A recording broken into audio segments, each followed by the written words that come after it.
Hello, I'm not movie recaps, and this is the movie The Eternal Zero.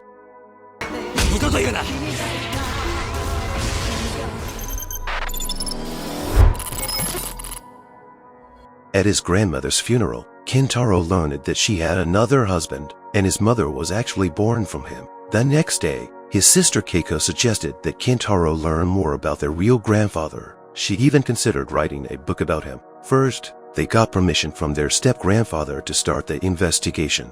Miyabe married their grandmother in 1941, and in 1945, he died. He was only 26 years old. Kentaro is the same age now, but he hasn't achieved anything in life. The relatives visited old man Asakawa, who declared that their grandfather was the biggest coward in the entire Japanese Air Force. Miyabe was obsessed with surviving, while other pilots were willing to die for their country. Asakawa believed that Miyabe died only because he received a direct order and probably even cried about it. Other former pilots confirmed Asakawa's words. Miyabe was a disgrace to aviation, causing the death of his comrades. However, an old Yakuza named Kakiura ordered Kentaro to leave when he called his grandfather a coward. Another veteran described Miyabe as an amazing pilot, the best in the squad, but instead of leading others, he avoided fights. The man talked about the Zero fighters, incredibly maneuverable Japanese planes, and how Miyabe was better at flying them than anyone else. Yes, everyone called their grandfather a coward, and unfortunately, that perception cannot be changed. A young sergeant landed perfectly on an aircraft carrier, though he had never done it before. Izaki was glad to meet him, but other pilots warned him that he would soon be disappointed in Miyabe. Miyabe was considered the main coward. With the motto, "Life is a treasure," the pilots went through intense training, and Miyabe was always the best among them. It all started with the attack on Pearl Harbor. Nearly 200 Japanese planes attacked the American military base, bombing and torpedoing it. Everyone was pleased with the successful operation and shouted "Banzai," except for Miyabe, because 29 planes did not return. He witnessed 3 pilots die in a bomber. He didn't want to die. Yazaki was displeased to hear this. On June 5, 1942, during the Battle of Midway, the Japanese faced a surprise attack. Fighters flew out to prevent the enemy from reaching the aircraft carrier, but the Japanese were tricked into an ambush. Another group of planes bombed the ship, sinking the carrier. Those in the air made emergency landings on shore. Later that summer, the survivors went to a base where the best pilots were gathered. Miyabe became the squad's sergeant. Young pilot Kayama disliked that they always retreated from battles first. Kayama wanted to fight the Americans. The sergeant maintained his physical fitness to withstand the G-forces. He showed Izaki a photo of his wife and daughter. If he died, the war wouldn't end, and his family would suffer. That's why it's crucial to return to them.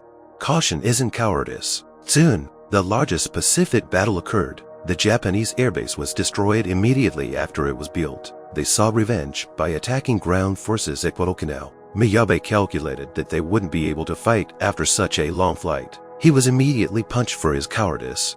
The sergeant explained to Izaki that they could only fight for 10 minutes at Okinawa. Otherwise, they wouldn't have enough fuel for the return trip. Plus, they'd be exhausted after the 4-hour flight. It happened as predicted. The exhausted pilots started passing out after the battle. Injured Kayama decided he didn't have enough fuel to return to the base, so he wanted to turn back and attack the enemy as a kamikaze. But Miyabe stopped him. The base was close, but Kayama ran out of fuel just before reaching it and had to land on water. Miyabe promised to do everything to save him, but at the crash site, Kayama was never found, likely eaten by sharks. Izaki was outraged, questioning why the sergeant didn't let Kayama become a kamikaze and die a hero. In Izaki's view, there was no chance they'd survive the war, but Miyabe strongly disagreed. Izaki's parents and friends were waiting for him at home. That's why he had to survive so they wouldn't suffer. And now, old man Izaki is telling the sergeant's story to his grandchildren. In 1944, Izaki was shot down but did not become a kamikaze. He remembered the commander's words and clung to life. He spent 9 hours in the ocean, fearing sharks, but survived. Miyabe was never a coward. During the war, he only managed to meet his family once. At the very beginning, the man immediately ran to see his newborn daughter Kyoko. At dawn, Miyabe said goodbye to his wife. Matsuno asked him to be careful. In response, he said that he would definitely come home, that even if he died, he would return reincarnated. Izaki confessed that he was in the last stage of cancer and should have died 3 months ago. It seemed he stayed alive just to tell the sergeant's grandchildren the whole truth about him. Kyoko, Miyabe's daughter, also learned the truth about her father. But why did Miyabe want to become a kamikaze?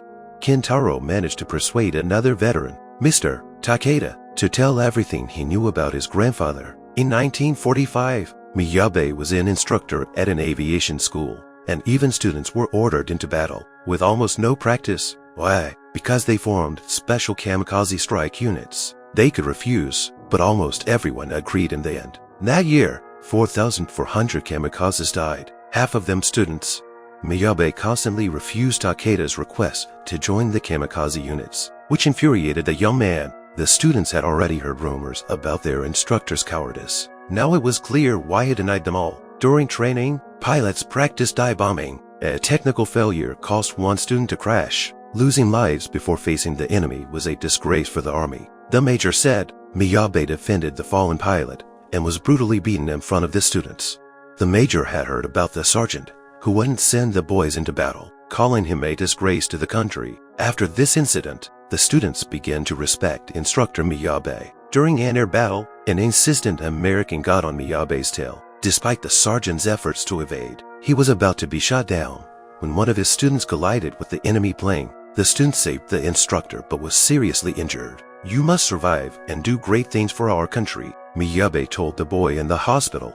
After this incident, Takeda was sent to serve at an airbase, and he never saw Miyabe again. He couldn't understand why the sergeant became a kamikaze. Kentaro had failed his legal vision exam 4 times and felt useless, but the man was confident he would succeed. Believing he had Miyabe's blood in him, Kentaro visited Mr. Kagiura again. Since the young man no longer considered his grandfather a coward, the Yakuza was ready to reveal why Miyabe became a kamikaze. Kagiura loved air battles and dreamed of becoming a legend in the Imperial Navy. He hated Miyabe, who always returned to the base with an intact plane. He was also envious of the instructor's skill and once asked for a training duel, but Miyabe refused. However, after another battle, the sergeant accepted the challenge. Kagiura tried his best to aim at the instructor's plane, but soon found himself in Miyabe's sights, without understanding how it happened. Filled with rage, the pilot fired at Miyabe's plane but missed. The sergeant again got behind him but didn't return fire. Unlike the scoundrel, by then, the Imperial Navy was almost destroyed. The cornered Japanese army came up with a mad plan using kamikaze pilots. The special attack unit pilots had no chance of returning alive. Kagiura refused to participate and was assigned to guard the special unit. He met Miyabe again, now a lieutenant, but a changed man. During the kamikaze operation, they tried to reach the enemy aircraft carriers, but were shot down one by one. They were ready to die, but none managed to do it heroically. This horrific sight broke Miyabe, as he sent young men, his students, to certain death every day. The enemy planes were much better than the Zero fighters, and the Americans had improved their anti-aircraft artillery. These boys were not born to die like this, and Miyabe could do nothing about it. He believed he had lived so long only because of their deaths. According to the Yakuza, Miyabe no longer seemed like a man from this world. Kagiura refused to become a volunteer in the strike unit because he understood how meaningless that death would be. But one day, he saw Miyabe's name on the list of volunteers. Kagiura was very upset and vowed to protect Miyabe until the end, doing everything to ensure no enemy got near him. But in the air before the battle, his plane's engine malfunctioned, and Kagiura could no longer catch up with the lieutenant. That day, before the flight, Miyabe had for some reason switched his plane to the older Model 25. It turned out that his Model 50-0 also malfunctioned, and the pilot who took Miyabe's plane didn't even make it to the enemy. Thus, the lieutenant managed to save one life. After that operation, strike units were no longer sent on raids. Kentaro was eager to meet that surviving pilot, and that was the end of Kagiura's story. The Yakuza hugged the grandson of the great pilot goodbye.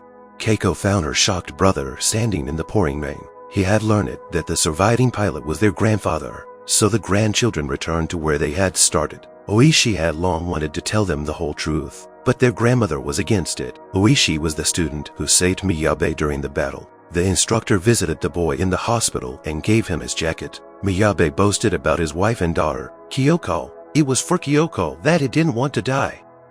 Oishi confessed that after the war, he dreamed of helping people, but in 1945, he was placed in a kamikaze unit where he met all his training comrades, but instructor Miyabe was huddled in a corner, looking at him with an empty gaze. Before their last sortie, all the kamikazes drank sake for success, and after their deaths, the commander would make a new list of suicide pilots. Oishi saw his name next to the lieutenant.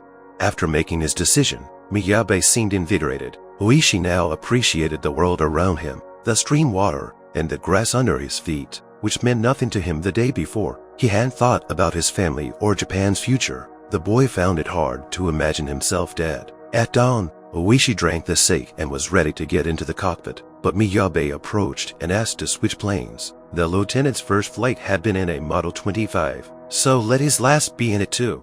Many pilots took their final flight that day. Suddenly, Oishi's engine malfunctioned, and Miyabe gestured for him to make an emergency landing on an island. Right after the war, Oishi went searching for Matsuno, but Yokohama was scorched, and it took the boy 2 years to find the widow. She lived in one of Osaka's barracks, raising Kyoko alone. When Oishi entered, Matsuno thought her husband had returned. Oishi's heart broke seeing how hard the lieutenant's family lived. The young man told her how he had survived. Matsuno believed it was Miyabe's fate, and that Oishi was not to blame for his death. Oishi didn't believe it was an accident because Miyabe had left a photo of Matsuno and a letter for him in the cockpit. He knew the Zero's engine was faulty. The man asked his student to find and help his family. Matsuno chased the guest away, but Oishi didn't give up on the family. He periodically visited to give Matsuno money, but the proud woman refused to take it each time. However, Oishi didn't give up and continued to visit the poor family. Over time, Matsuno softened, especially since Kyoko had grown fond of the kind man. Months passed. One day, Matsuno told Oishi that he had done enough for them and could now leave. But caring for the family had become his life's purpose. Oishi had fallen in love with Matsuno from the very first day. He felt embarrassed by his words and wanted to leave, but Matsuno stopped him. Her husband had indeed kept his promise and returned home. Reincarnated, he was now with her in Kyoko. Oishi showed the descendants that led her. Miyabe wasn't afraid of death. He feared causing pain to his loved ones. Soon after, their grandfather married Matsuno, and they never spoke of Miyabe again but always remembered him. The investigation had a huge impact on Kentaro, who had been a failure and a slacker. So many young men fought and clung to life to return to their loved ones and make Japan better. We see the last moments of Miyabe's life. Flying at minimal altitude, he soared into the sky and, in a steep dive, hit the American aircraft carrier, accomplishing what no other pilot could. Subscribe to the channel and share your thoughts about the movie in the comments.